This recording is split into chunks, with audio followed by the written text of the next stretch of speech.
વિરમગીરી મહારાજ વૃક્ષ નીચે ધ્યાનમાં બેઠા હતા ત્યારે તરભુવન રબારીએ આવી મહારાજને પોતાના સ્વપ્નમાં ચામુંડમાએ જે સ્થળે મંદિર અને મૂર્તિ હતી એની જાણ કરી.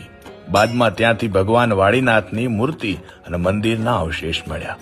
આગળ જતા તે સંત વાળીનાથ ગાદીના પ્રથમ ગાદીપતિ પૂજ્ય વિરમગીરી બાપુ તરીકે ઓળખાયા અને ત્યાં જે ગામ વસ્યું એનું નામ તરભુવન રબારીના નામે તરફ પડ્યું.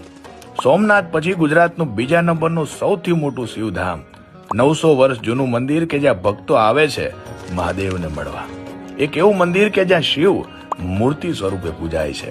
હાલમાં પૂજ્ય જયરામગીરી બાપુ ગાદી સંભાળે છે. પ્રાચીન કાળથી આ મંદિર દરેક સમાજના લોકો માટે આસ્થાનું કેન્દ્ર રહ્યું છે. દરેક ગાદીપતિ પણ સમાજમાં પોતાના સત્કાર્યોની સુવાસ ફેલાવતા રહ્યા છે. તો તમે પણ આવો ક્યારેક મહાદેવના દર્શને શ્રી વાળીનાથ ધામ તરફ ખાતે. હર હર મહાદેવ.